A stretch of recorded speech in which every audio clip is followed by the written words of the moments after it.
Hello, and welcome to another episode of Truth Wanted. I am your host tonight, Puck. And with me tonight is our very special guest, Ethan Micheal, first time on an ACA show. Hello, Ethan. Oh, yeah. What's up, dude? How are you, Puck? I am doing well. So we are making history here because unlike what the intro said, this is not live from Austin, Texas. This is, as far as I know, the first live ACA call-in show where none of the hosts are in Texas. I am broadcasting from Ohio. Chicago.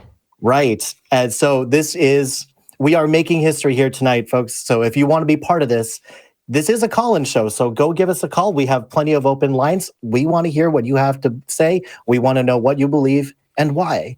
Ethan, tell us a little about yourself.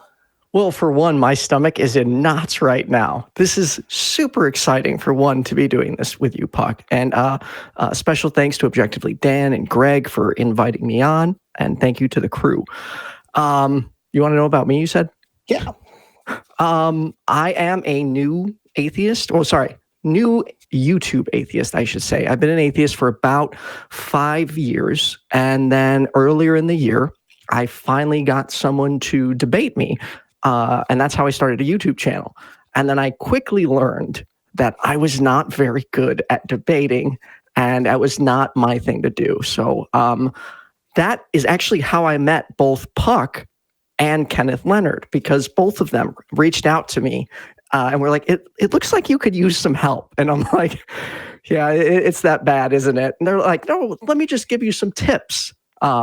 So yeah, from there, I realized I wasn't a debater and focused more on conversations, roundtables, and then I recently started a call-in show.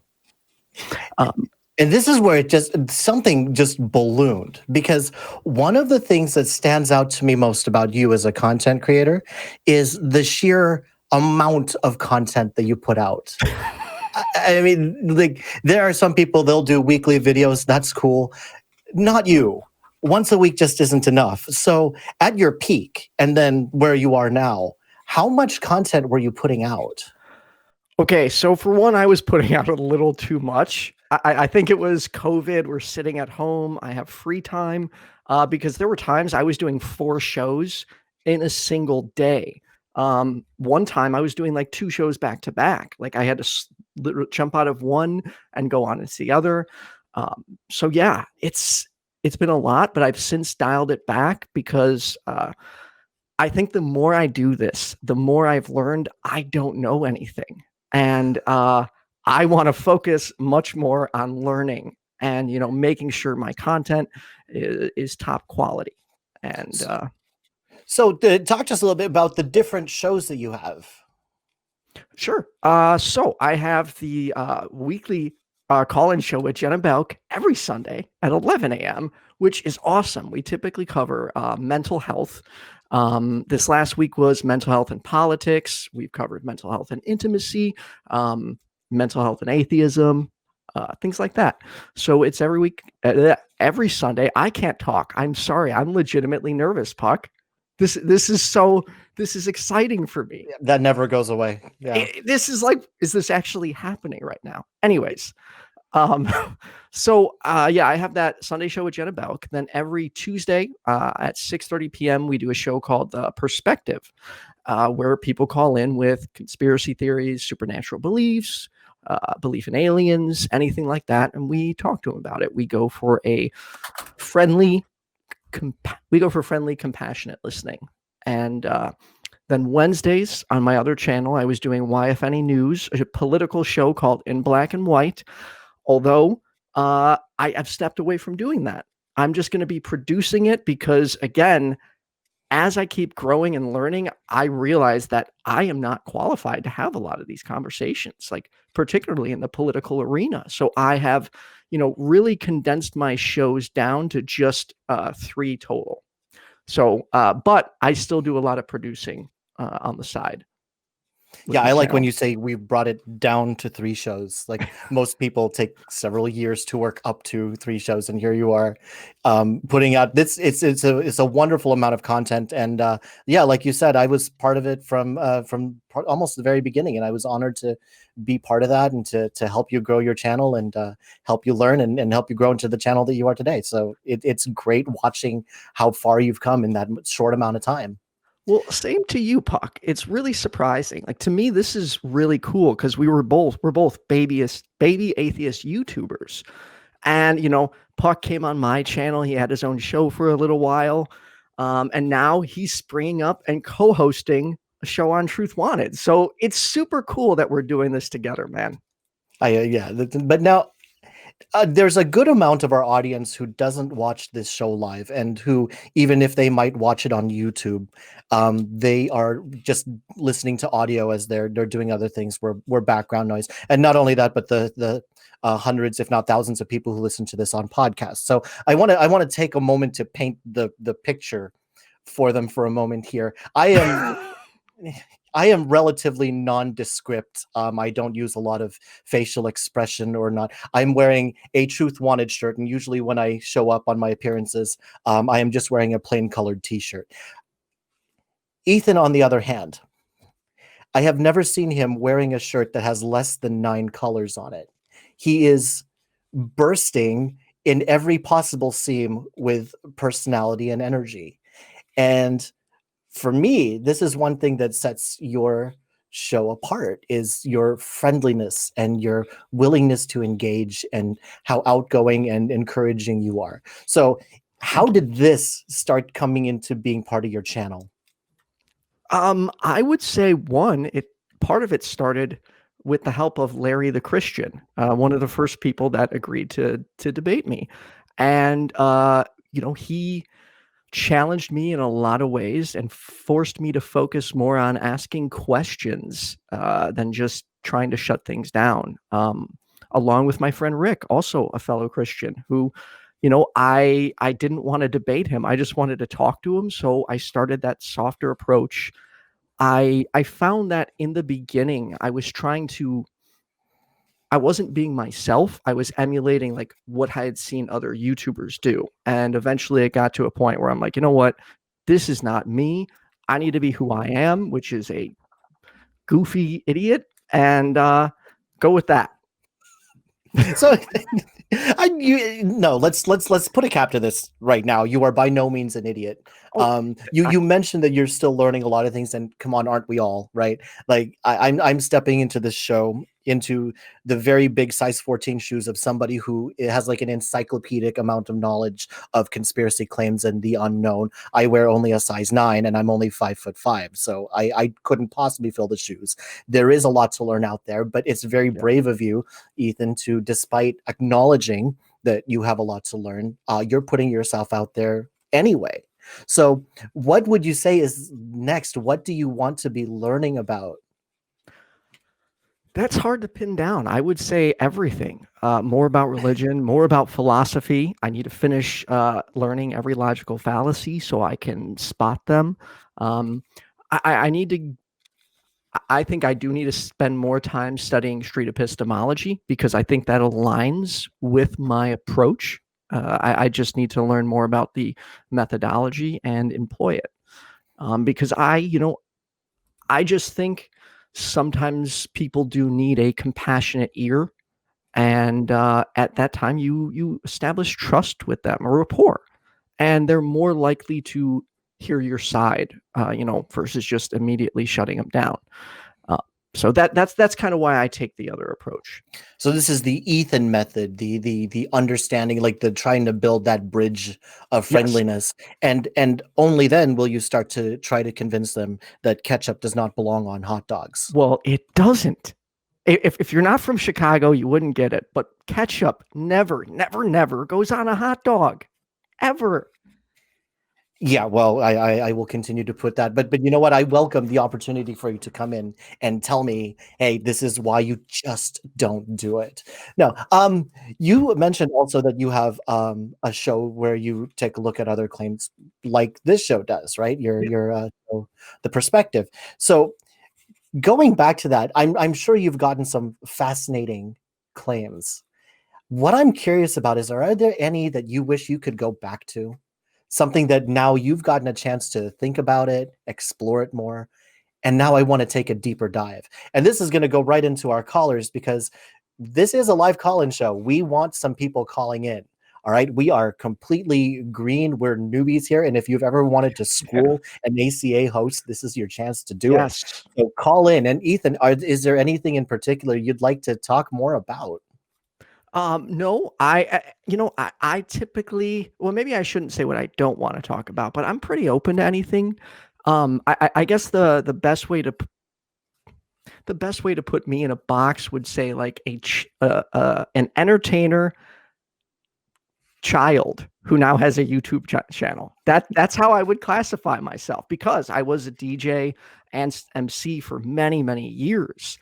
And I mean, I am an IT nerd by day, but yeah, I just finally one day was like, I love talking about religion. I want to do this. I want to engage with people. I want to be a voice. So I'm going to be one. And now, like, the exciting part about having this much content is how much I can look back and see where I've improved. Now, I don't do that. I try and do it as much as possible, but it is actually difficult for me because I will listen to some of my content and cringe and be like, oh, I missed that. How did I forget that? Why didn't I do this? And I get so frustrated with myself. So, and to answer your question, I would say almost every call I've taken, I would like to redo. Because there are, I don't think people realize like how difficult it can be when you're live and engaging with someone. You don't, when you're new at this, you don't want to push someone too hard. You want to avoid getting, I don't want to put them on the defense. I want them to hear what I have to say. And I want to hear what they have to say. So I'm still trying to find the line of when to start questioning. So it can look like at times I'm not always challenging as much as I should be. Yeah, my MO has always been I want to at least try to understand where the other person is coming from before starting to go in. The problem with that is especially when it comes to conspiracy claims and the unknown, you will very often get into the Gish Gallop where there's about 20 claims that all come in at once, and you're like, whoa, let's back off and wait a second and go back to that first thing that you talked about. Let's hear about your support from there. And you're right, it's a learning curve for everybody, trying to figure out, okay, what calls do I let go? What calls do I keep them talking? How do I find the point where I need to stop this? Right. So I appreciate that there are people like you who, despite, you don't know everything, you don't have everything worked out, but you know what? We're going to go and lend our voice out there anyway. We need more voices out there. And I appreciate that not only are you lending your voice out there, Ethan, but you're also allowing so many other people to have a voice on your platform. And this is what's bringing me to the roundtables that you have. So if you can tell us a little bit more about those. Sure. So the first roundtable, I called it the International Atheist Roundtable, where I brought in 6 people from all over the world to just talk about the differences of atheism in their country. And since then, I spawned onto more roundtables, like the Women of Atheism Roundtable, the LGBTQIA plus Atheist Roundtable. And when I put those together, I'm not hosting. I make sure there is a host in place of me that is good representation of the community. And that is, to me, like what's important. My platform just isn't mine. I want to use it to prop up the other voices that need to be heard, because there are some brilliant atheists out there, and just brilliant people that don't have their own channel, and they just need a chance. They have so much information to share with other people that all they need is the platform to do it. So I'm happy to be that person and help in any way I can. I did do more of I don't want to say controversial roundtable, but I try and I'm trying to do more harder topics. For example, like I did one on death with dignity between Christians and atheists. I would like to do one on the Second Amendment. So I want to have these tough conversations, but in a friendly way. The ones that typically end on Facebook with people just yelling and screaming at each other, I don't like that crap. I don't like insults. Like let's put everyone in a room and find some middle ground.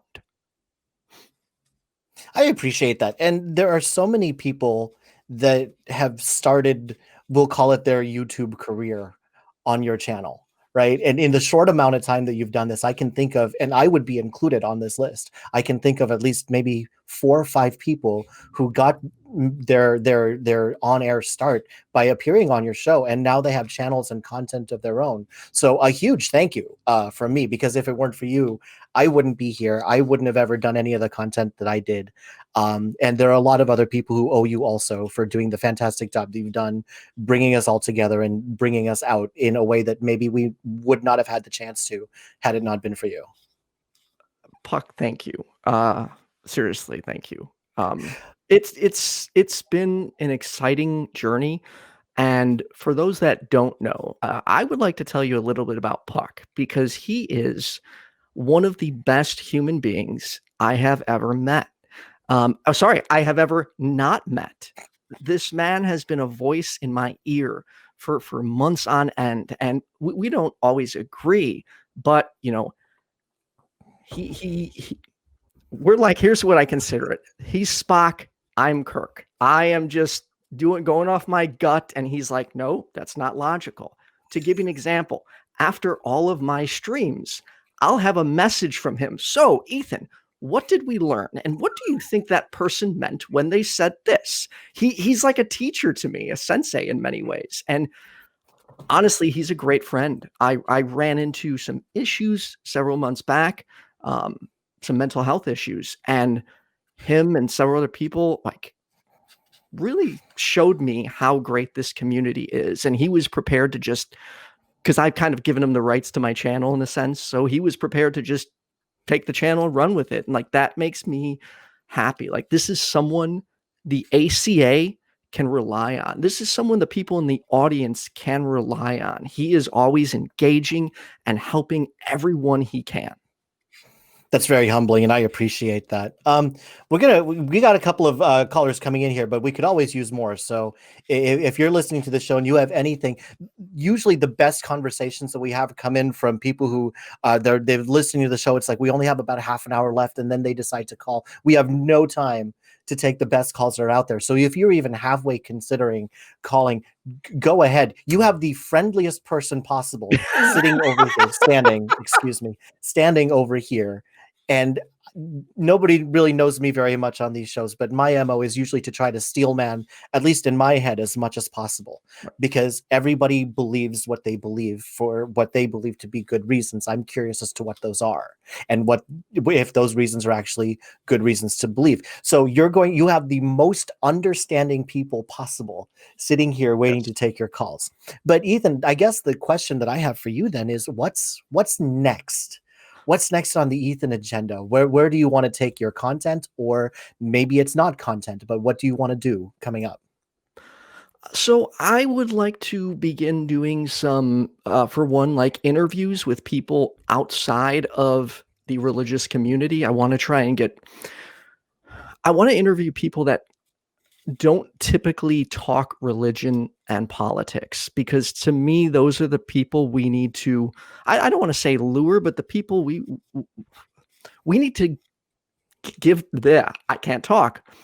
We need to get them interested in these conversations. You know, how many people in this country will say, oh, religion doesn't affect me. I don't care. Politics doesn't bother me. But you know what? It does. It's in our country. It impacts us every day. So I want to talk to those people that typically stay away from these conversations. So I want to be as friendly as possible with them.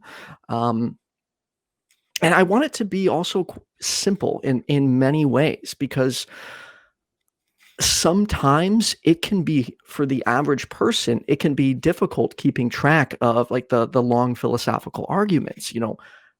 I know for me, I struggle with that. I'm still learning. So not everyone knows that stuff. And those are the people I really want to appeal to.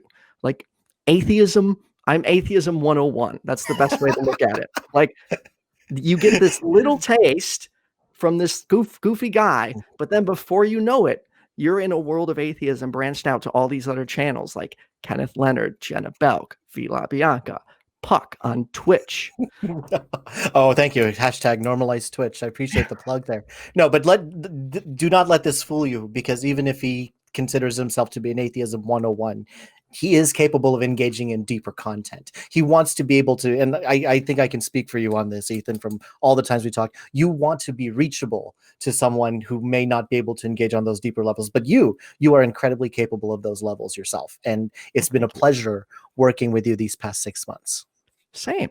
Okay. I also, I know at times this can, I know I have to be very careful with this, but I will typically engage, even if it's just privately, with more extreme positions, only because I genuinely do want to find a way to get through to these people, in any way possible. So And we're gonna get to these calls soon. oh yeah, sorry. It's starting to fill up. No, that's cool. But just as a last thing from you, really quick before we get into this, what would be your advice then to someone who's sitting back there and says, "Goodness, I have things that I want to say, and I think it's important that I go out there and say it, but I'm too nervous to get out there on the internet." Talk to that person right now and tell them what you needed to hear to get you out on the internet. Whoever is considering starting their own channel, this is your advice right now. Do it. I know it can be intimidating and scary, and this community is filled with knowledgeable people. And I know that feeling where you're thinking, I can't do that. I'm not that smart. You'd be surprised what you can accomplish. And if anything, you'll be another voice to the community. Like we're in this together. Give it a shot, or reach out to other atheists that do typical like group videos. Like I do roundtables. Godless Granny does, I think, some roundtables too. Like reach out to those people and get your start on maybe a show. Like say, hey, this is a topic that interests me. If you're ever talking about it, let me know. I'd like to give it a shot. Otherwise, I'd say get a decent webcam, get a decent mic, and start doing it, because we need to have these conversations more. Thank you. This is how I got started. I just looked at Ethan's channel and said, "Boy, would you like a little bit of help with this particular, with I think it was the transcendental argument that was being brought up to you?" And I said, "Would you like a little help in figuring this out?" And I'm not exactly, Captain Apologetics either. But this is where you go and say, "Hey, let's help each other learn." And I appreciate that you're out there saying, not only saying, "Come out here and lend your voices to us," but also offering a place for that voice to be, even if they don't have one of their own. Thank you, Ethan, for doing what you do for the community. No, thank you. And I would just like to make one point real quick. I am totally dialing it down right now because I have to stay in this little box, and I'm used to like moving around and walking and like going in and out. So I'm like a child right now trying to hold myself in place. And again, for those of you who are not able to watch, I am actually watching Ethan jittering and like shuffling just in little tiny shuffle. I'm not used to seeing you in such a confined space either. Yeah, I'm used to you basically line dancing all around your little studio area there. So this is a fun. You guys, if you can, watch this instead of just listen to this, because watching Ethan is every bit as fun as listening to him.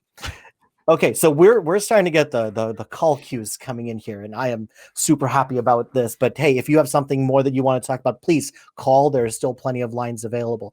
Before we get to calls, though, I wanted to talk about ways you can support the show.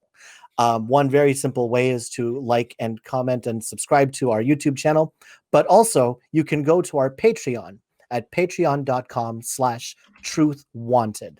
And as one of our special Patreon benefits, we will announce a special patron of the week. And this week's patron of the week is, drumroll, please, Tim Coleman. Tim Coleman, thank you very much for your continued support of Truth Wanted, and we hope that we keep giving you the content that makes you happy. Ethan. Yes. You ready to get into some calls? I'm ready. Stomach's still in knots, but let's do this.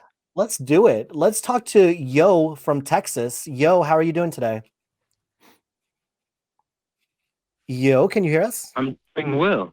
Good evening. Hello, Yo. Welcome. Yeah, I can hear you. How's it going? Hello. All right, Yo, what would you like to talk about today? Y'all doing well? Oh, I'm doing fantastic. I got Same. plenty of orange soda. I'm in a good place right now. Awesome. So what do you got for That's us? what I like to hear. Well, I had an experience that was, I don't have an explanation for what happened. But what happened is to me. Yo, you're coming in a little choppy right now. Are you on speaker or? Okay. You're coming in a little choppy. I'm- Let's see if you can I'm on- get into some place with some better reception, so we can hear your call a little bit better. Let's try again. You had an experience with. Are you there? Any better? Okay. Yeah, I'm gonna drop you back in the queue, Yo. We're having a little trouble hearing you, so I'm gonna drop you back in. If we can get someone to listen to that, and hopefully we can take your call right back in. Until then, let us talk to James from Australia. James, how are you doing today? Yeah, good guys. How are you? Oh, we're doing fantastic. So, what would you like to talk to us about, That's good. James? Yeah, mate. Just kind of curious about like the impact and influence that religiosity seems to have in America compared to the rest of most of the Western world. Ethan, what's your first thought when you hear religiosity in America? It's prominent, and when I think of religiosity in America, I think of the Christians that believe Donald Trump is the savior. Unfortunately, I do not believe he is the savior. Oh wait, are we allowed to talk politics? I don't think so, but we lost the call anyway. So, oh, James, looks like we dropped you. So if you can come back, please come back. And in the meantime, let's move on to the next one really quick. Let's go to Robyn in Arizona. Robyn, how are you doing tonight? Hey guys, how you doing? Robyn! Oh, this is a reunion. Yes, it is. How are you? Hey Ethan, I'm good. How are you guys? I'm doing well. How's the weather? It's beautiful here because I'm in Arizona. Yeah, I'm jealous. I want to be out there. Chicago weather, it's starting to get cold. Although today has been a nice day. Yeah. So, Robyn, you and Definitely Ethan, enjoy it down here. just to paint the picture here, you and Ethan have a good amount of history on call-ins, right? This isn't the first time you guys are talking, but I believe this is my first time talking to you. Robyn has actually been on my show before with Jenna Belk. And we did some was it tarot card readings? Yes, and talked about spirituality and things. Yeah. Yes. Well, Robyn, what did you call us to talk about today? You know, I thought it would be fun to talk about an experience that I had with what I can only describe, or at least what I have now described as a ghost cat experience. A ghost cat? Yes, a ghost cat. So this is a literal cat who's a ghost? Yes, yes. Okay, cool. I want to hear more about this. Keep going. All right. So, ghost cat experience. I had bought this little runt of the litter cat that I named Maya. She and I had a special connection. She slept between my legs or under my armpit every night and waited for me by the door, and we had a great relationship. She was just the sweetest cat ever. I was living in the desert of California, and for whatever reasons, I had to do a road trip where I picked up a car in North Carolina and I drove it all the way back to where I was living in California. Of course, I did not bring my cat with. So while I was gone, I traveled from, North Carolina to Chicago, and then I went through Missouri. And I spent the night with a girlfriend of mine. So I'm in the bedroom, and the door is closed, and there are no animals or anything in the room, just me. And I'm laying on a waterbed. You all know what waterbeds are like. So the first night that I'm there at about 10:30, I'm laying completely still on the waterbed, and all of a sudden the waterbed moved. Like it felt like a cat-sized creature jumped on the bottom of the bed, and it made the water move from my feet going up to my head. I was like, that's really weird. And so I wake up in the morning and I tell my friend, I'm like, do you have any like ghost cats hanging around the house? Because it felt like something jumped on the bed last night. And she's like, oh, I've had a lot of, cats. It could be, you never know. And the next night comes, and it's about 11:15, and I'm laying in the bed. And again, at the bottom of the bed, it feels like a cat-weighted sized creature jumped on the bottom of the bed. It made the waterbed move all the way up to my face. And I just, felt kind of like a cat. So I was just like, hi, kitten, because I'm a weirdo. So next couple days go by. I'm driving my way from Missouri to California, and I get a call from the person that I'm staying with. And he says, I really am sorry to tell you this. I wanted to wait until you got back, but 3 nights ago, Maya ran away, and she hasn't come back. And so the reason I'm convinced that this is a ghost cat is because I had no idea that she was dead. And on the night that she disappeared was the first night that I had the experience. And I also had like a spiritual sense, or maybe it was just by the feeling of the water moving, that it seemed like a cat. And that is my ghost cat story. Okay, Well, so I am what's your take sorry. on this, Ethan? Let's start with you. Go ahead. Well, for one, I am terribly sorry about the cat. You know me, and I love kitties, and I would be absolutely devastated if I lost my baby. I was. I drove from the Grand Canyon back that night, and I called out for her, but I knew she was dead because she already came and said goodbye to me. That's kind of how I, rationalized that experience. It was sad. So this makes me sad, and it makes me not want to ask questions because I. Okay, I'll lead with the This first was one. honestly like 12 years ago. Okay, well let's start with it. And this is something that's because I am a cat owner. I've been a cat owner ever since I was like 15 years old.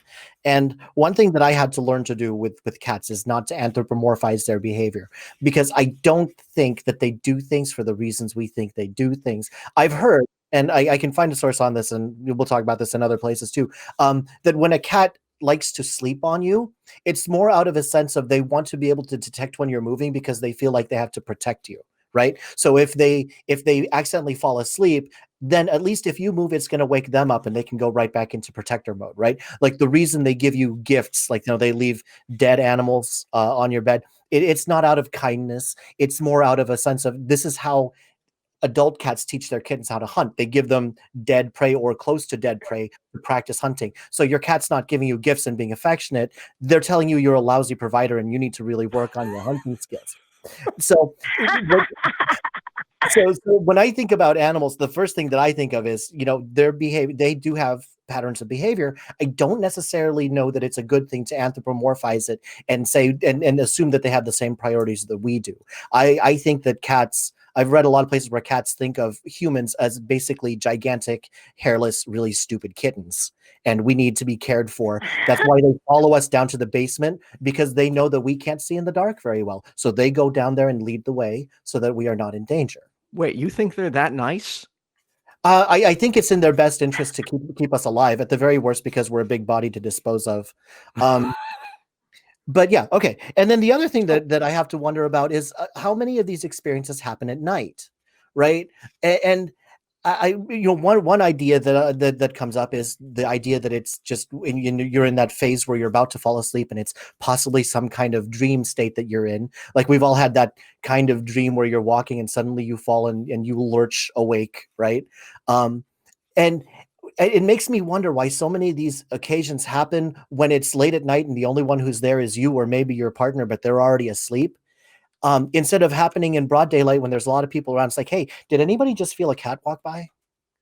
So why do you think, Robyn, these incidents happen at the time that they do?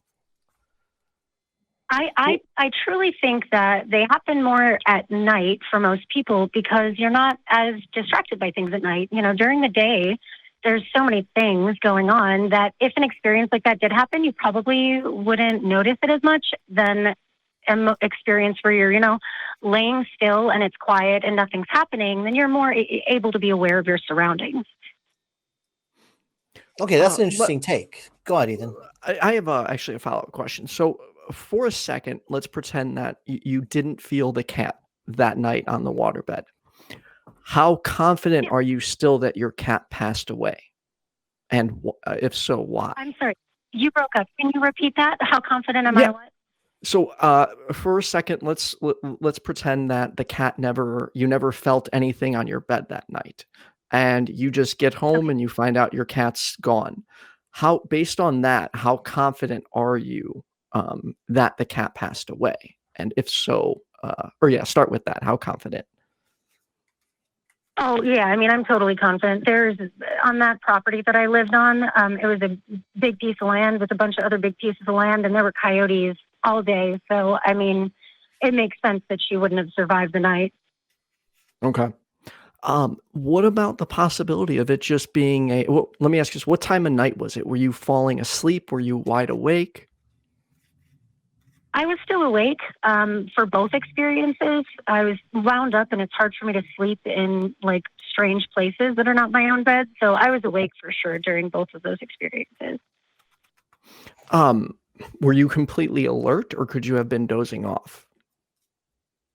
No, I was totally alert and awake. I was, for the first experience when it happened, I was texting on my phone at the time. For the second one, I was laying down, but I definitely was not asleep. And the neat part about that is that it was a water bed. It's not like it was a normal bed and it had a little jiggle and it was done. Like the water rippled and you could feel it going from the feet up to the head. And it was like, it lasted, because the water moves for a little while. It lasted for a few seconds. So I was definitely awake for it.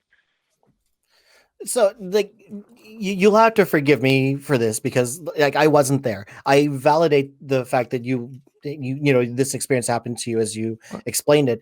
I am at a loss to have an explanation because I wasn't there, and like you said, it was a number of years ago, right? So, I guess my big question is even if this was true, even it seems like it's a one of, right? And what can we do with this information going forward then? Like, what would be the next step? Obviously, we can't investigate this incident anymore. That's done. So what can we do about this next? Honestly, like how can we experiment with this some more? The experimentation, I think, is difficult because it seems like it's based on like your connections, but there is more science that is happening now that's investigating the like energetic connection between things. And I think that as that comes out more, it'll be more scientifically understandable. Okay. Ethan, any final takes on this? Are you open to the possibility that it could have just been the movement of the waterbed itself? Yeah, I mean, that's a thought in my mind, but at the same time, have you ever slept on a waterbed and it moved on its own? I mean, if my weight shifted, yeah, I've seen like it move on its own. Or if, for example, like I kind of like when you're dozing off and you jerk for a second because you wake back up. I've seen it happen with that. Yeah. And I know sometimes as we are, I'm sorry. I'm sorry. I was like, yeah, that's the physical force of you moving and causing it to happen. So my question is, have you ever felt a random bubble or movement that you didn't cause by a movement of your body? That's why, like, when I tie that thought in with like the fact that it happened 2 nights in a row, the weight of what it felt like, and then coinciding with the fact that first night that she had gone missing a few hours before was the first night that it happened, it makes more sense that way to me than the waterbed moving on its own and it's not tied together, but that's just me. Well, so no, I mean, what if you had, sorry, last question. What if you had like a muscle spasm that you didn't realize, and then that muscle spasm, moved the bed, but you weren't necessarily aware of the fact that you had a muscle spasm? Well, I was completely aware. So if my muscles jerked, then I would have known. Okay. Well, where I'm going with this, and I definitely like to hear from you, Robyn, because I've listened to your calls before, and this is my first time getting to interact with you. What I'd like to know, like the next time we talk, and I hope that we do talk again, is what we can do with this information in the future. If it is possible that there's interactions with dead pets, first of all, that'd be really cool because I kind of miss Naji and I kind of miss Chibi. This would be interesting, right? But I would want a little bit more, like, how can we make this something that's predictable? So if you have more information about this, that's cool. If you're watching us on YouTube, you've probably seen links to our Discord and our Facebook fan groups. So definitely look us up there and give us a little bit more information about this. But thank you very much for calling us and spending your time with us tonight. Pleasure. Thank you for having me. Thank you, Robyn. For the first time talk, it's been a pleasure. It's nice to talk to you again, Ethan. Have a good night, nice Robyn. To talk Thank to you, Robyn. Have a good night. Bye, guys. Well, it was nice to start with a familiar face, wasn't it, Ethan? It was. It makes it a little bit easier. Kind of warms you up. Yeah. Okay. Let's go back to Yo here. Looks like we got Yo back. Yo, are you with us? Yes, I am, Ethan. Oh, this is much better. This is much better. Okay. I am here. All right. Sound great. Awesome. Let's start this over again. Last we talked. Let's see. You said that you had an experience that you have no explanation for. Yes. Okay. And it was a shared experience Sure. with my wife and a friend of mine. We were playing video games. Okay.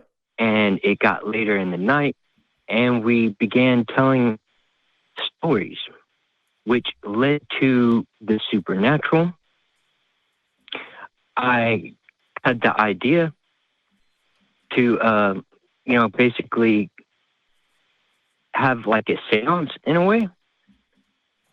And how I conducted it was I took a candle and I went and set it on a windowsill. I had that candle lit, and as a group, we sat there and we were asking for anything supernatural. You know, I was asking for aliens. I was repeatedly asking to have a supernatural experience. I wanted to see, is it ghost? I just kept on keeping that in the forefront of my mind, watching this candle burn. Okay. Okay. So what gave you the idea to use a Time went candle? by. Oh, sorry. Keep going. Oh, because because of learning things about meditation. Meditation, you can get focal points, something to focus on, and you just do not let anytime you catch your eyes drifting away from it, you bring it back to the focus point. It's So the candle was more for you to focus on rather than for the presence of this whatever to manifest itself. This was for you? Correct. Okay, keep going. Correct. Okay. And as we're sitting there, the darkness, all the lights were turned out in the place. And darkness enveloped the candle. The candle went out. The candle came back on. We all gasped. We're like, what the heck? And then my wife and my buddy started freaking out, saying they saw something in the hallway. They saw a shadowy figure. May I ask a question real quick? Okay, there's a lot to go over here, so we just want to make sure we're following along. Ethan has a question for you. Were you all in the same room, or were they in another room doing the same thing? Were they aware of what you were doing? We were all sitting in the same room and facing the candle. Okay, Ethan. Okay. What's your take on this before I puck it down? So, if I'm understanding it correctly, the three of you were in the room. You all focused on the candle, and then darkness encompassed said candle, and it momentarily went out and then lit back up. Yes. And then your roommate saw something in another room. Yes. There is the hallway that is also attached to the room that we were sitting in. And they saw, I did not personally see the shadowy figure, but my wife and this friend of mine saw it.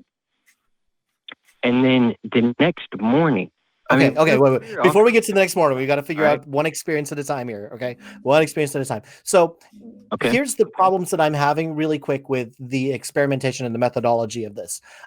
When you have a source like a candle and you put it in a place like a window, it's going to be prone to a lot of draft and a lot of movement around the place. Any sort of even mundane movement, like if you wave your hand nearby, it's going to cause a disruption in the flame, right?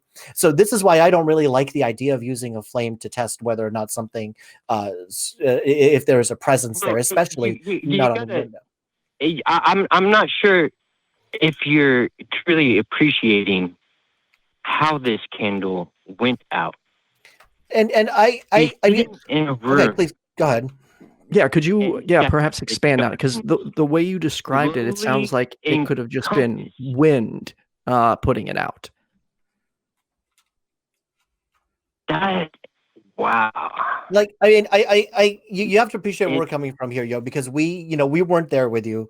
We weren't in the mood and the moment. And of course that has a lot to do with it. But where we're coming from, if you have one candle, especially in a part of the house where there's not normally a light source, if that's the only light source you have going on, which it sounds like it was because it was darkness, it's going to make weird shadows around the house. It's going to put shadows in places where you've never seen shadows before. And then when you say that two other people saw something you described as a shadowy figure, this really doesn't sound all that surprising. And even if candles, if wax candles appear to go out, usually there's still a little bit of embers in there that can eventually start to light it back up, especially if it's somewhere with a good oxygen source like a window. So you maybe there's some element of this that was possibly surprising to you or caught you off guard about it, but from what I'm hearing nothing that can't be explained by something that's completely mundane. But I will suggest something else for you, that instead of using one candle, you use many candles. Okay, you make a birthday cake full of candles. That way you can actually clearly tell, is it a draft that's affecting all the candles? Is something supernaturally smart enough to affect just one candle at a time? Can they make a little pattern with how they? You have to understand them. You have to let me jump in real quick. Okay. You have to understand that I am a non-believer. I am a skeptic. I did investigate. I do have an idea of things that could cause drafts and that could blow out a candle. And then I do have the understanding that it can relight, but it was the darkness that closed in on the burning flame and it went out. I don't quite know what that means. Yeah. Darkness enveloping I mean, if it's the only light source and it starts to go dim, obviously it's going to look darker and darker as it gets dim. So I guess I need help understanding what you mean by a darkness. The room got darker and darker until it put out the light. But and the thing is, we investigated. I looked around the window. It was a very fresh building that I was staying in. But the thing that is even more kind of crazy about it is the next morning. It's not. Next morning, my son awoke. Huh? Sorry, go ahead. Let's try to speed up a little bit, though. We got a couple of other callers that I want to get to. Let's hear what happened the next morning, and then I have a couple of questions. So, okay. My son awoke and told us of the dream. His dream had a shadowy figure in it, and it chased him throughout his dream. So, quick regarding that, two questions. Were any of you using or engaging in any type of like pharmaceutical drugs or medical marijuana of any capacity?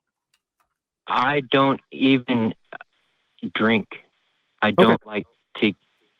I like to be aware. Okay, so I guess to be. I don't like anything that will mess up my perceived reality. I have messed with that whenever I was younger in my teenage years, but so no. Here's my question. When you say you investigated it, how did you investigate it? Like, did you try testing it again? Did you put the candle up again the next night and try and repeat the methodology? Because that's what I would think you would need to do to start testing that. And then possible explanation. No, your son. I am. Sorry, 1 second. Your son. He could have heard you guys talking about it. If this freaked you out and you saw the shadow, he could have been half asleep or he could have been awake and he could have heard you talking about this shadow and then thought he had a dream about it. Yeah, and this is the problem with investigations of this type, is that we want to do everything that we can to isolate all the variables possible before we say, okay, something's happening here that is beyond our scope and understanding, and now the best explanation is that something's going on that we surely don't understand. And I want to keep going with this with you, Yo, and I want to know what you want to do in the future to keep making more investigations and more experiments that start narrowing this down a little bit. So what is the next step that you're going to take to investigate this? I validate your experience. If you believe that's what happened to you, that's what happened to you. But I want to know more about this and what you're going to do to try to pin this down and figure out more about what's actually going on. What's next in the investigation for you? I got to have you answer this really quick because we got to get to a lot of other callers. But what's your next step on this? And then I hope we hear from you again. I guess just to try to make contact with the other side. Or if there is another side, I mean, that's kind of a vague statement. But why not try to replicate this again? Supernatural. How do you? Yeah.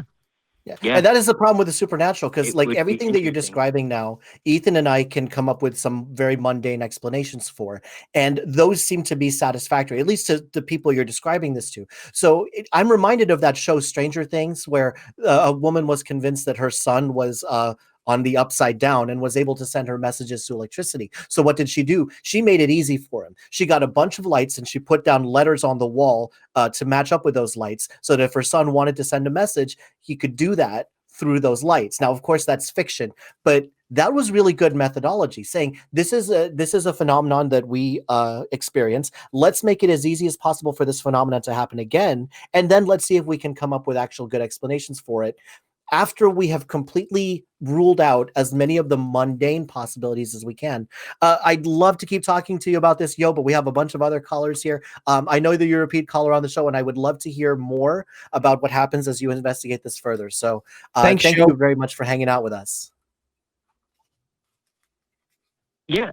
Hey, man, thanks for taking my call, and y'all will be hearing from me as well on y'all show. I do watch y'all show, The Perspective and the others. But yeah, thank y'all for having me. All right. Have a good night, Yo. Thank you. And for those that don't know, Puck will be on a week from this coming Tuesday. Yes. I didn't even know that. So, okay. Well, I guess I need to clear my calendar a little bit on Tuesdays. Okay. And we have coming back here, we have James from Australia. James, can you hear us? Yep. Okay. Hey, James.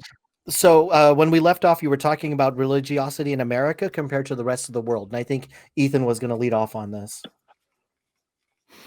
Yeah, I mean, as I had briefly said, when I think of religiosity in America, I think of my family, and I think of a lot of the Trump supporters who genuinely believe that he was sent here by God or Jesus. It's rooted in everyday life. It's in our schools, it's in our government, and I don't think it should be. I think we need to eliminate it as much as possible from our government. Does that answer your question? Yeah, sort of. I was more thinking kind of like along the lines of, how it has permeated into basically every structure in American society. And when you look at that compared to the rest of the Western world, we obviously have religions in Australia, and we're a majority Christian country, but yet Christianity doesn't seem to have permeated with its influence over politicians or even really the general public compared to what it has in America. So I'm just more thinking, how that happens. Now, I got to admit that this is kind of a blind spot for me because I haven't spent a lot of time in other countries. Now, I grew up in the Philippines, and the Philippines is a completely different ball game, right? Religion is very deeply ingrained in family structures there. Pretty much every family that you meet is going to be either Catholic or Buddhist, or it's some part of a religious structure, and it's so ingrained into their family structure. I don't know if it necessarily leaches into their politics, but there's a lot of nepotism in Filipino politics, so I wouldn't be too surprised there. So I don't know how it compares, but I think that it's deeper than people think, right? Like here in Ohio, there are still some counties with laws that you cannot purchase alcohol before 12 o'clock noon on Sunday. And this is a law that had a religious basis, right? And there are so many other laws that we have that have started from a religious basis that maybe we just haven't realized we haven't crossed off the books yet, or that we just don't meaningfully enforce. How many state constitutions, for example, still say that in order to qualify for public office, you must believe in a higher power? Right? And that's written in state constitutions. Now, I don't know how strongly enforced they are. And some of them are only in the books because nobody's bothered to go in there and scratch them off, but they're there. And I think that as a world blind American myself, I don't think we spend enough time realizing just how deeply religion is ingrained into our everyday lives. I mean, why do you think we get Sundays and Saturdays off? That's, part of that is so that we can go to church. So a lot of it has to do with it, and I don't think we're aware. And I appreciate that it's people like you who are bringing this up to us. So coming from the outside then, what do you see that we're not seeing? Yeah. What you're not saying, that's a good question. I think that because there are so many Christians or religious people actively involved in the government and in lawmaking and just in positions of power, that for them to try and think any other way except via their religious beliefs impacting their regular life, it would be, it's just impossible to get out of that cycle, I think. Okay. Well, for me, we're and I talked about this on my last appearance when I was on the nonprofits plug, is that it's very difficult. Like our internal moral compass is built out of a conglomeration of a whole bunch of different experiences. Some of it is from our upbringing. Sometimes we learned that what we learned when we were younger is wrong, and we've changed. Some of it is brought into us from religious structures, and some of it from just being in the society around us. And I think it's very difficult to take a look at any one moral belief and say, you know what, it's religion that did that. Because religion will teach us a lot that it turns out it's actually a pretty good idea. Like one of the commandments is thou shalt not steal.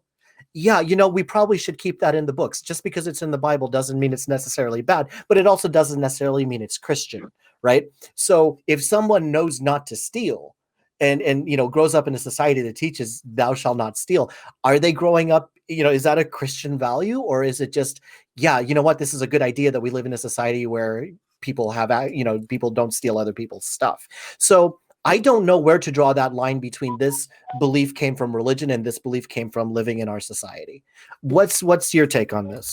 Also, from my understanding, we got our religiosity significantly increased in like 54 and 56 as a response to communism. Like they added God, in God we trust to coin, and then shortly after that the flag. And I can't remember the date, but that's when they also installed a prayer room in the White House shortly after that. So I think it increased during that time. And now, unfortunately, people continue to propagate the myth that America is a Christian-founded country.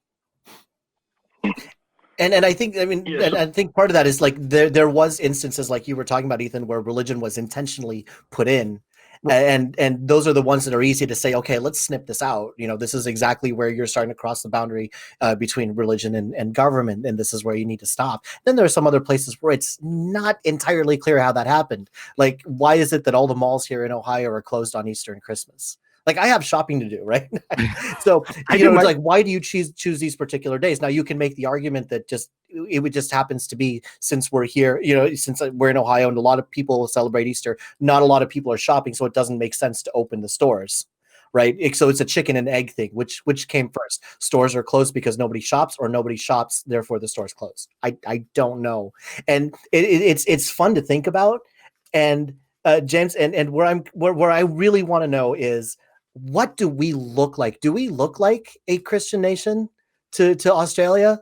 Because I have no idea. I don't think so. Like, I can't look in a mirror as well as somebody can look at me. So tell me what it is. And I get it. You know, it's just it's one person's opinion, but I want to know from you: are we that much more religious and that much more blatantly religious than other countries?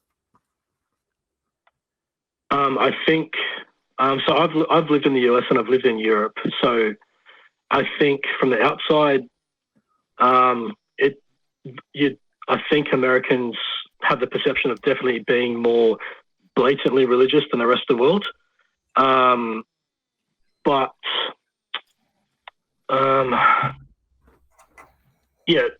then again, I think that really does come down to be honest, what sort of the political spectrum you fall on from the outside, because it certainly seems like from the outside, there is absolutely one side of your political spectrum that absolutely grounds itself in its Christian belief, and that is unshakable.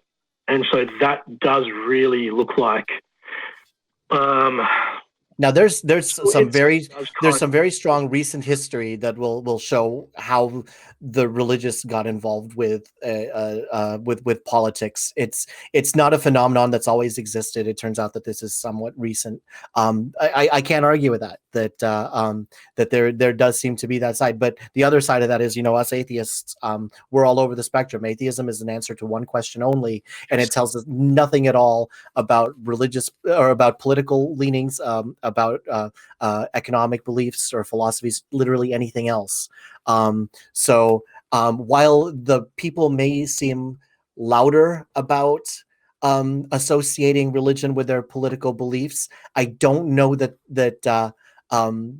religiosity doesn't also affect other side. They're just not quite as vocal about it. Like you'll hear just as many people say Jesus was a socialist, right?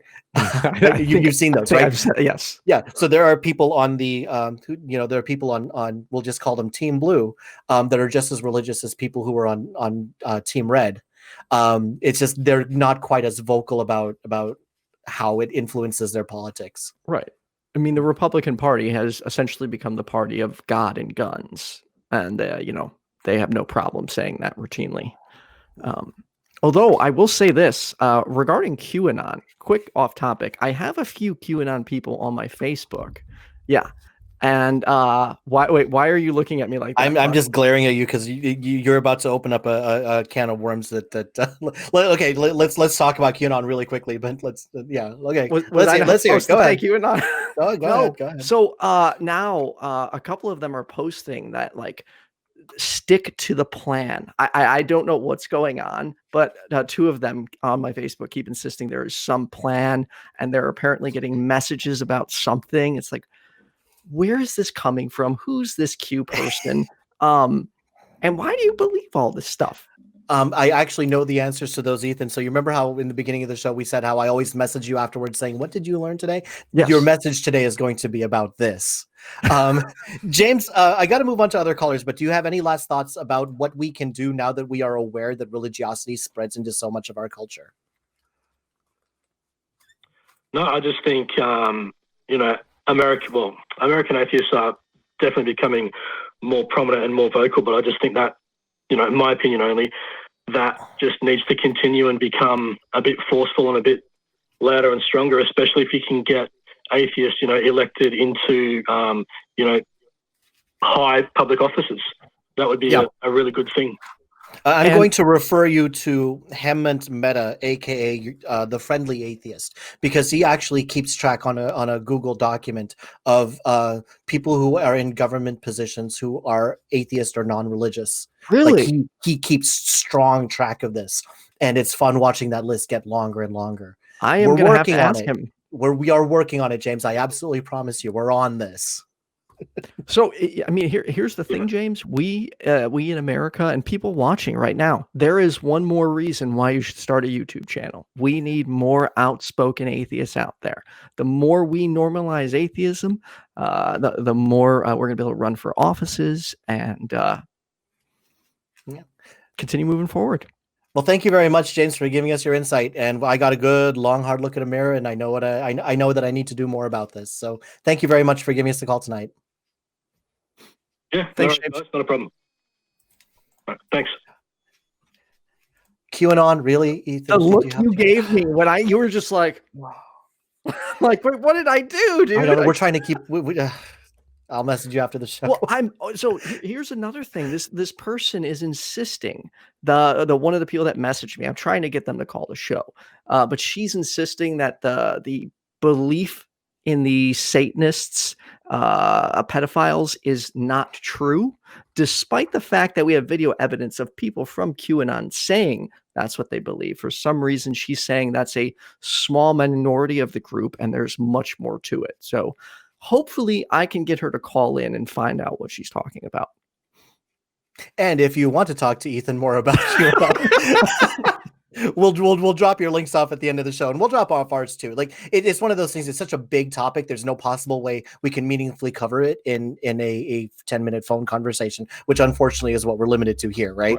But there's a lot to talk about, and it is interesting. But right now, I want to talk to David from California, who has some ideas on cosmology. David, can you hear us?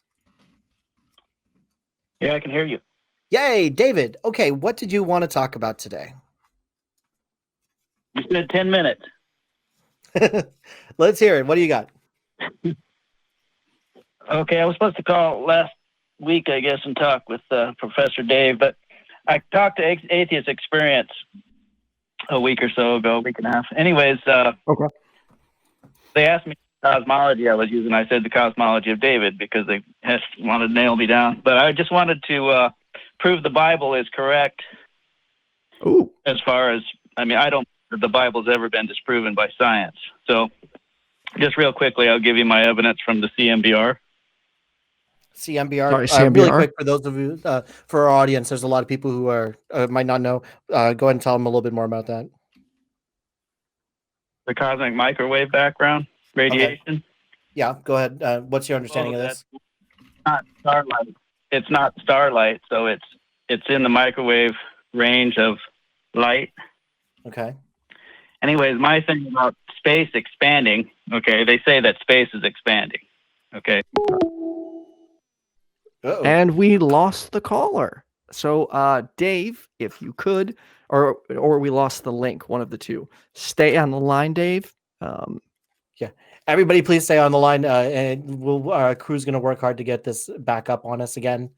In the meantime, Ethan, it is very interesting to me that we got a call from your show and we got a fan from your show. So take this as a huge testament of just how much you've reached already, like just how much social reach and YouTube reach that you have. You have a lot to be proud of. You built a wonderful, I can't even call it a channel. You built a wonderful network.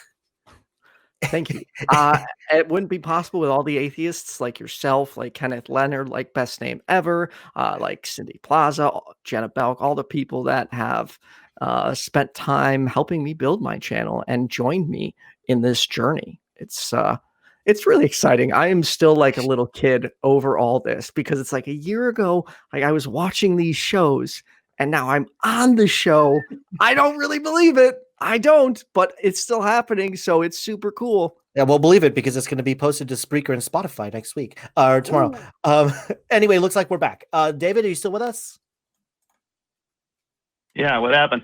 Okay, I have no idea. We but lost anyway, you were talking show about, audio for a second. You were talking about stretching the universe. Oh, okay.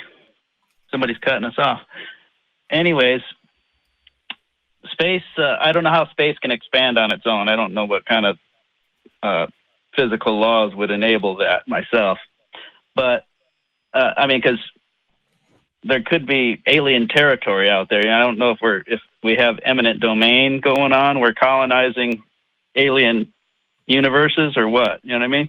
So okay. There's hold on. I got to stop you really quick because you've brought up like 3 or 4 different topics already, and unfortunately, we don't really have time to suss all that out. So can we pin this down to just like the one that you want to talk about? You started by talking about proving the Bible is true. Did you want to go there, or did you want to talk more about astrophysics? Just the CMBR. So okay. The CMBR is like 2.72548 degrees Kelvin, right? Okay. Plus or minus 0.0001 Kelvin. So it's even all the way across the entire cosmos. Okay. Right? I'll have to look that up, but for now, I'll take your word for it. We can move on the conversation. What does it mean that the radiation is consistent? Well, they say it established equilibrium over billions of years, but my postulate is that, just like every other Christian, we believe that light is infinitely fast because the microwave is light. So because it's even all the way across the entire cosmos, that means the light either had to go through that billions of years of equilibrium, which doesn't make sense to me, or it traveled at an infinite speed. Okay, so So responding to that really fast. Not to speak for you, Ethan, but I think I can then say that Ethan and I are not astrophysics experts. Like you're giving us numbers here, and I'll give you the benefit of the doubt, but this is something that I want to look up later. But let's find a way, like, because I've read through a good chunk of the Bible over time, and I don't recall any astrophysics material being presented in there. So like puck it all together for me and put a nice little bow on it. What does all this astrophysics have to do with the Bible? Bible being true, yeah. Well, so in the beginning, God said, "Let there be light." Okay, that was before the stars were formed. So stars were formed on the 4th day. So real quick, and light was formed on the 3rd day. Yeah, are you saying God said, "Let there be light" before the universe came into existence? No. Yeah, the first 3 days there was light before he formed the stars. So I guess my real question is, how do you know outside of just taking from what the Bible says? Well, it coincides. I mean, it makes sense to me. I mean, I just read about the CMBR. The first time I read it, I was like, oh, that's confirming the Bible, because God said, "Let there be light." And the CMBR is one, it's like, it's not even really a wave. It's just one temperature all the way across the entire cosmos. At least that's what they say. 46 billion light years, whatever it is. I don't know how. Now, does this number show up anywhere in the Bible? Do they actually talk about in explicit terms? Like, do they actually spell this out? Hey, you're going to find some cosmic background radiation at this specific frequency all across uniformly in the universe. Does it mention anything like this? Okay, when we think about the Bible and cosmology, they make a lot of really bizarre, metaphoric, vague statements, right? Like in the beginning, on the 4th day, did this. There's a verse in there that says that God stretched out the heavens, right? But these are so incredibly vague that there are so many possible things that you could look at and say, hey, you know what? This technically fits Jeremiah, right?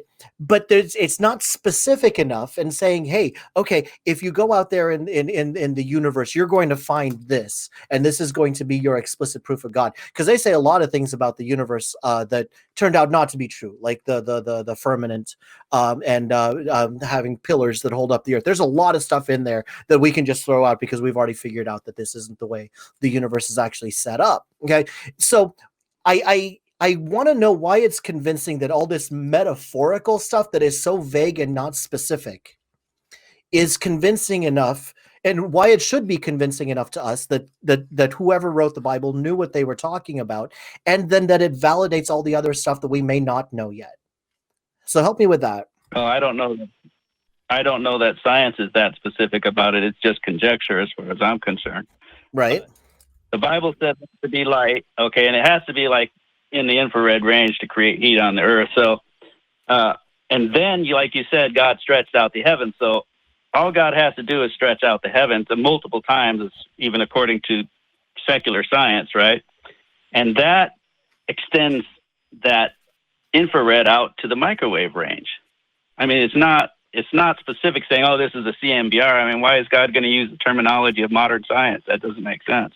Okay, but the reason I'm bringing that up is because what we don't have here, and what I would dearly love and need for me to be convinced by this, is what's next. What is this predicting for us? Because if all we have is something that explains information from the past and kind of ties it up very neatly into 66 books, that's not very convincing. All that's saying to me is that there's some way to put different words on this that matches up very neatly with the words that we already have on the page. This is what we in the fan fiction industry like to call retconning. Okay, so what I would like to see is some sort of proof that this is not retcon, and it's not just taking what we have discovered in science and finding a way to still make it compatible with biblical beliefs. So the way that I would think about that is, David, what's next? What is something in the Bible that we can use to make a scientific discovery that we will later find out to be true in explicit enough terms that we know it's not vague?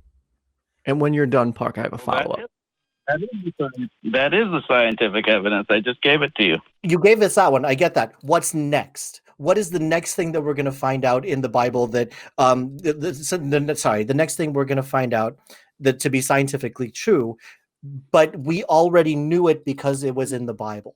What is next? You're going to find out it's all true. I mean, Pangea, I mean, the reason why modern man thought the earth was flat wasn't because it was actually flat. It was because it was one continent. Okay, so that's proof that modern man knew about Pangea, which that's around 20 feet. All I'm saying is that science is being proved. I mean, science isn't going to disprove the Bible. Okay, I don't know if I'm phrasing this question properly. I'm going to give it one last try, and then I'm going to hand it over to Ethan. What I'm wondering is, give me something that the Bible predicts or explains that we have not yet explained scientifically that we can find out. And then we can look at the Bible and say, nope, you know what? There it was right there in Isaiah. What is the next major discovery that we have that we're going to find out because we saw it in the Bible?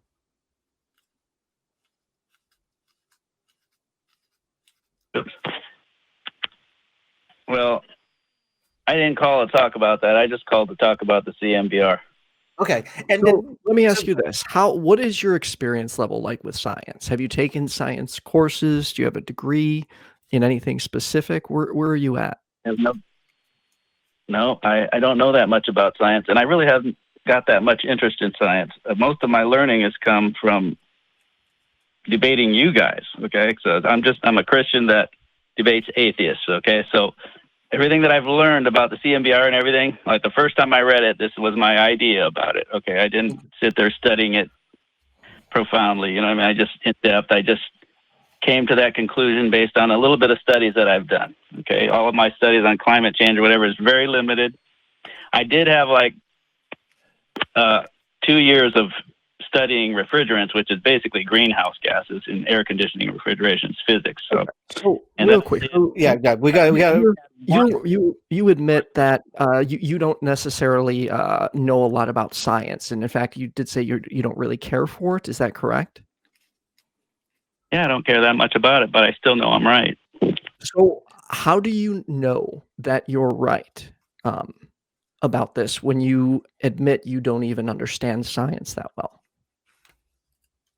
Because I know that cosmoses can't create themselves, for one. You can't create. I mean, just to say that space can expand infinitely. I mean, if space can expand infinitely, that means there's infinite space. You know what I'm saying?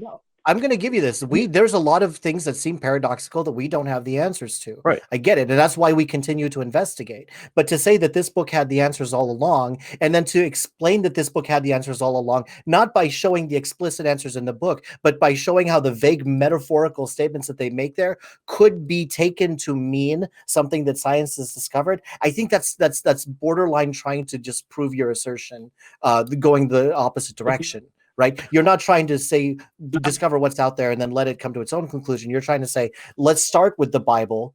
And then only if something directly contradicts this, which, as you're saying, science is never probably going to be able to directly disprove the Bible, because we don't disprove stuff. We just say, okay, this is highly unlikely to be possible.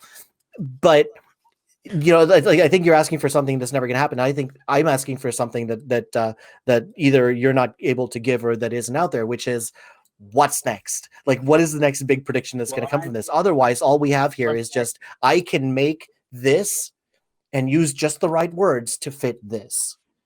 I really want to, I would keep going with this, David, but we're running low on time, and I have one more caller that I want to get to. You said you like to engage with us, and I love it. But if you really want to be talking about this stuff, I'd like to talk to Professor Dave.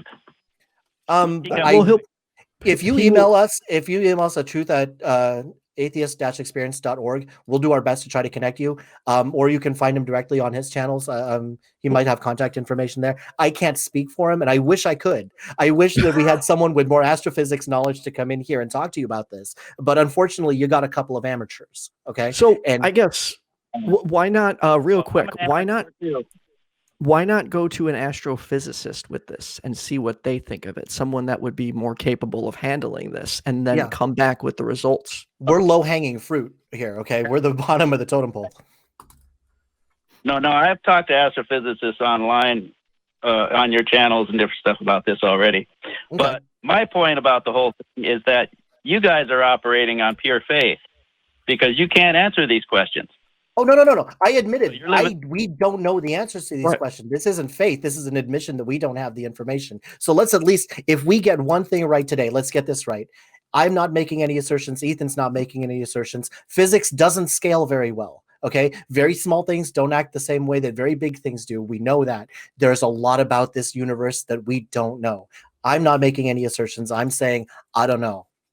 So I am not taking anything on faith. Right. Can we at least walk away agreeing with that, David? Sure you are. You guys. Well, you guys are believing something on faith.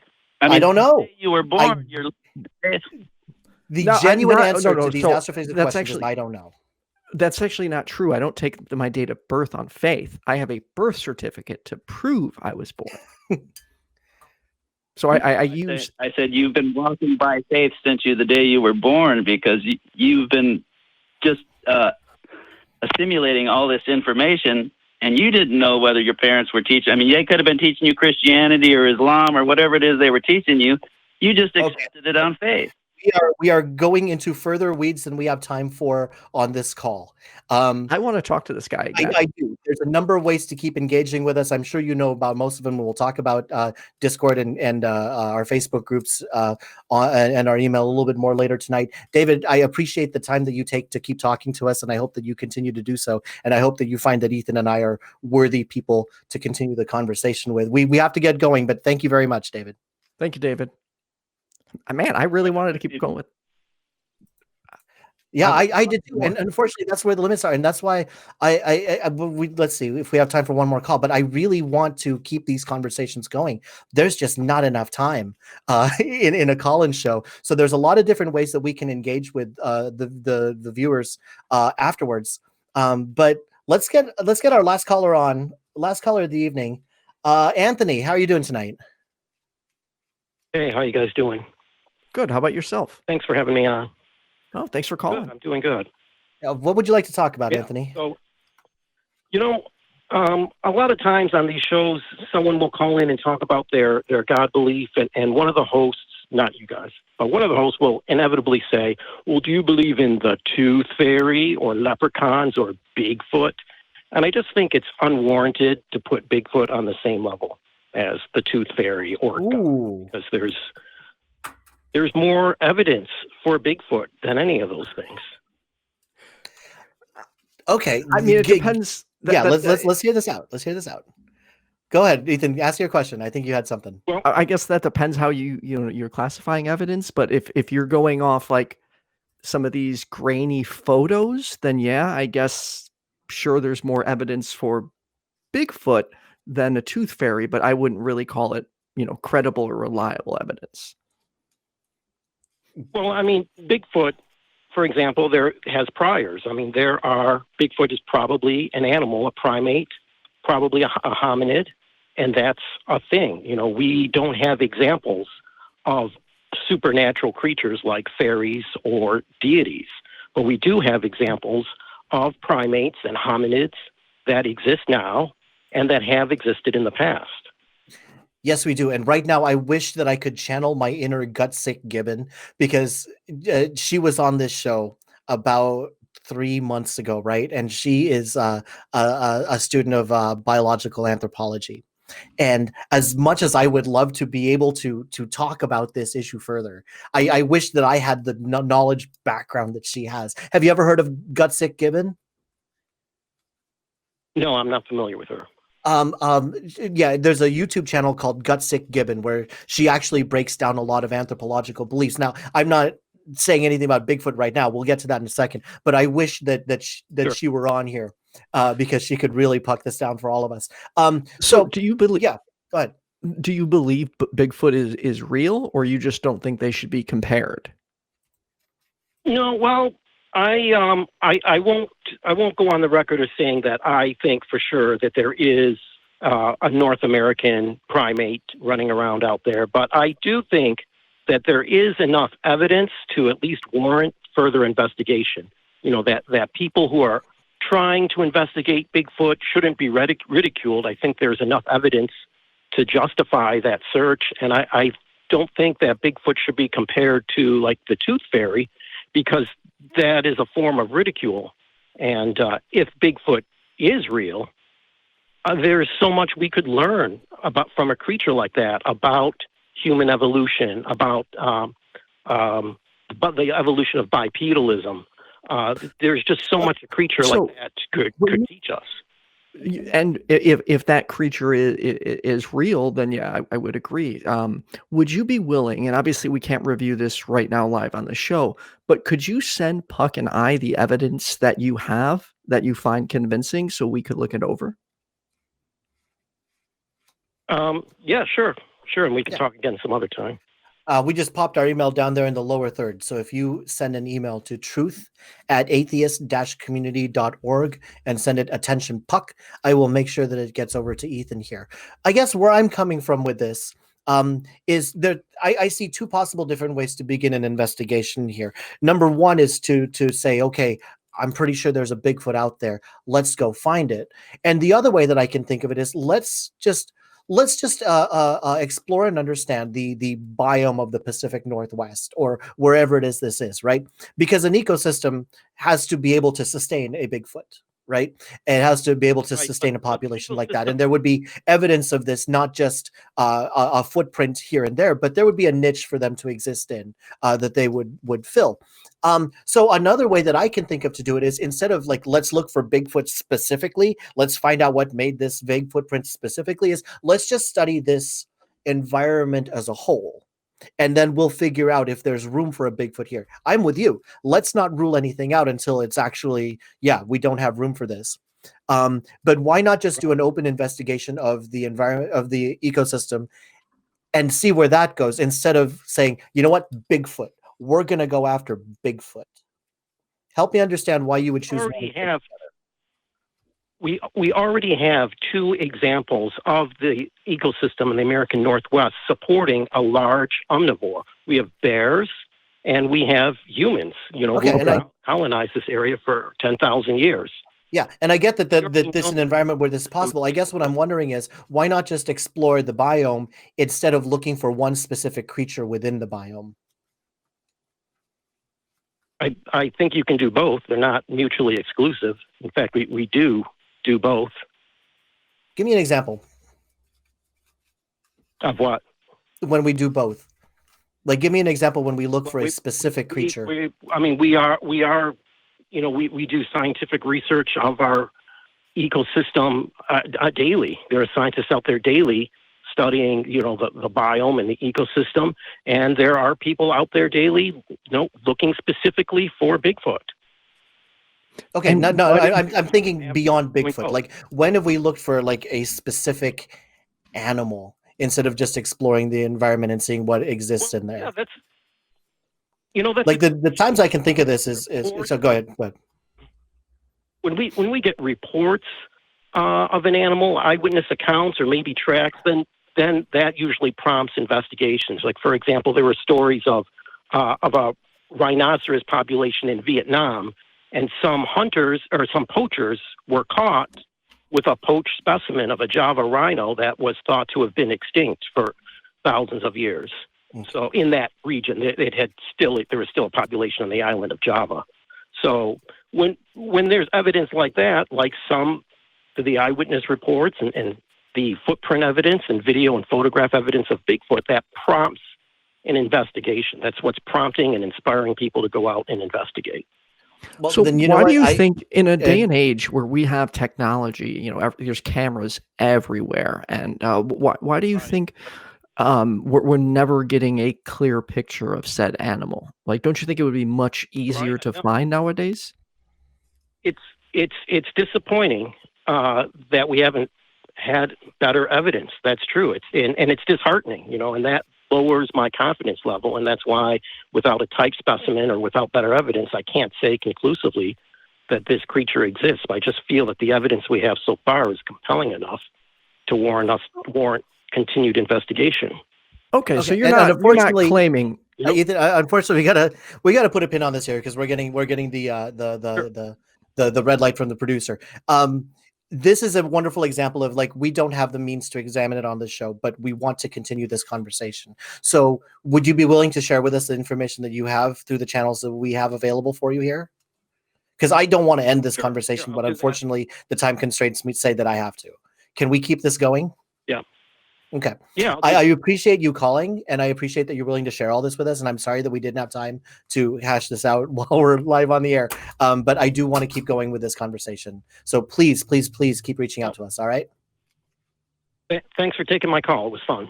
Thank you, Anthony. And I really do want to read what you have. So what we're going to do right now is we're going to talk about all the different ways that you can continue this conversation. Okay. One of the best ways is to email us directly at truth@atheist.community.org. Sorry, atheist-community.org. If you put it in there and put in the subject, whatever we were talking about here, I'll read it. I'll send it over to Ethan. We will continue to engage in this conversation. Also, if you have not already done so, you can join our Facebook group and our Discord. We can get links for you. There's our link to our Facebook group right there. I'm very active in there. So if you put something on there, I'm gonna get it, and I'm gonna keep engaging with you. And there's a link to our Discord down there also. There's always people there who are willing to keep talking. If you want to continue to support this show, you can join us on Facebook. You can join for as little as 99 cents a month. Even if you can't join and give a financial donation, every comment and every like and every share is helping us out. We also have a very deep merch store where you can dress up just like me and get your own Truth Wanted merch. There we are. I actually have the Truth Wanted. Don't show it there, but I have a Truth Wanted mask. And it's really cool, and I was wearing it all day today, and hopefully that'll start spreading the word. Puck, maybe you can put in a word for me, but can I get a Truth Wanted shirt that looks like this with like 1 million different colors on it? That would look cool. I don't have the... Oh, okay. And finally, to support the show, you can go to patreon.com/truthwanted. We do have some fantastic Patreon benefits there, including being called out as our patron of the month. Ethan, where can people find you? Yes. Okay, cool. YouTube.com/YFNAtheist, or you can just search Your Friendly Neighborhood. Atheist. And like I said, I host a call-in show every Tuesday at 6:30. This coming Tuesday, Kenneth Leonard and Brainbug will be my guests. And next Thursday, I'm starting a new call-in show called The Pickup Line, where it's sex, romance, dating, things like that, with 2 atheist hosts. And again, for those of you who are not able to watch this live and did not watch the video, the thumbnail that we put up to show Ethan's other channels, he is wearing a shirt with no less than 9 different colors on it. I mean,